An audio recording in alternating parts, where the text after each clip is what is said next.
Also with us here tonight is someone who's been watching Trump's finances very closely, Forbes senior editor Dan Alexander. And Dan, it's great to have you because the other aspect of this is how Trump pays for this. And, you know, he's claimed in depositions previously that his stockpile of cash, he said substantially in excess of $400 million. But based on what your analysis has been and your reporting, can he pay this?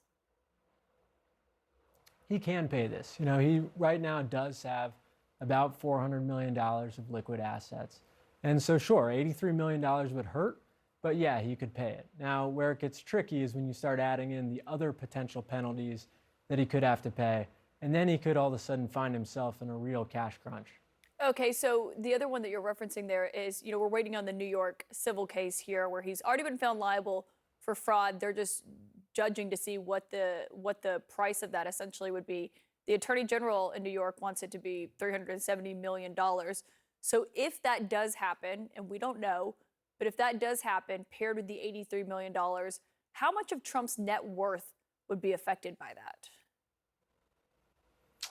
Well, you know, about a fifth of his net worth, but more importantly, that's more cash than he has. So all of a sudden, he's going to have to refinance something, sell something. And when you look across his portfolio, many of the assets that are easy to borrow against, he's already borrowed money against. And so there's not a ton left that he can easily go to a bank, particularly with the credit issues that he's had in the past, and say, hey, can you just give me $100 million here, $100 million there to sort some things out? Remember, banks at this point are wary of Donald Trump, and so it's going to be tricky and delicate for him to figure this out.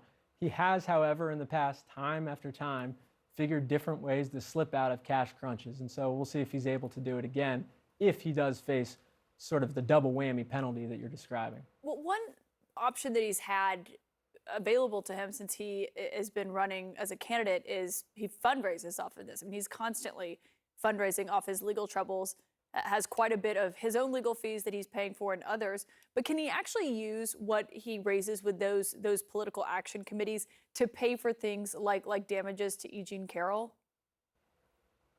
I'm skeptical that he's going to be able to suck enough money out of his political apparatus to really make a dent in, if you're talking about $450 million, something like that. You know, if you're paying for lawyers, you're paying a couple $1 million here, a couple $1 million there. Sure, that's real money, but to Donald Trump, that's not a huge amount of money. And what he needs here, potentially, is a huge amount of money. I don't think that he's going to be able to just pull that straight out of his political operation. He's going to have to turn to his real estate assets and his business. And Alyssa, you know Trump well. When you look at what Dan's talking about there, the number and totality of this that's facing him, I mean, he's facing 91 criminal counts, but this is a direct threat to what he holds so dear, his personal wealth. It's his livelihood, the brand, the wealth that he's tried to create, or the way he positions himself. Listen, this will be an extraordinary hit, and I do caution that even talking to folks on the right after this judgment came down and expecting that we're going to see something soon from New York, there's a tremendous skepticism from folks who support Trump that they do think this looks like a witch hunt. They see these sums and they're like, we've never even heard of something like this. This feels like the state or the Democrats are coming down against Trump and they're trying to take down our man. So I don't see this in any way as helping maybe change the tide of sentiment around him, but he is going to be genuinely strapped for cash. I actually think Dan's a little more bullish that he can pay this than I am, but if both of these come down, he's going to be in a tough place. What if he can't pay it?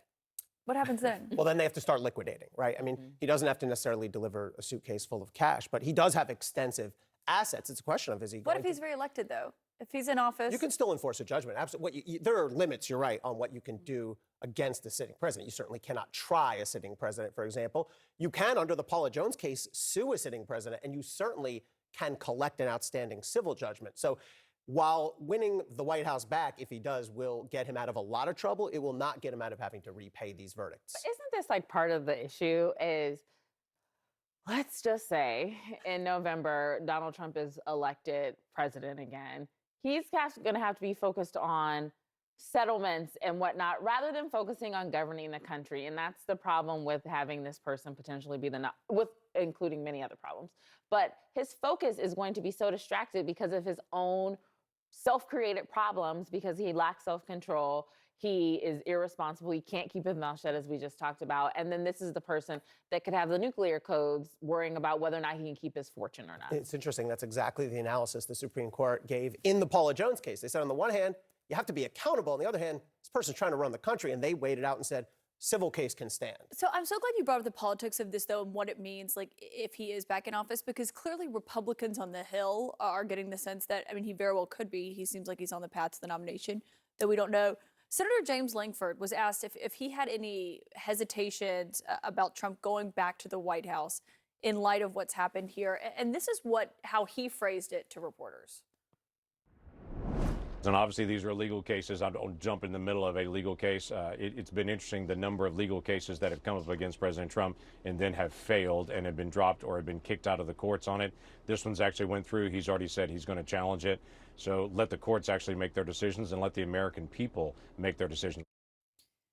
Okay, if you're not on the Hill acting as a spokesperson who would be like, that's a great answer, I mean, what'd you make of that? I mean, I think that's about as far as you can go if you're James Langford, a very conservative Oklahoma senator who is going to end up supporting Donald Trump. But I think Nikki Haley has been trying to make the point. Her whole argument isn't even attacking the substance of what happened. It's he's going to be focused on E. Jean Carroll, on being in courtrooms, on trying to stay out of jail. Like that is exactly the problem. How do you run the country if that's your focus? And to add insult to injury, Trump is trying to sink the immigration deal that James Langford has spent months trying to negotiate. We'll see what happens with that.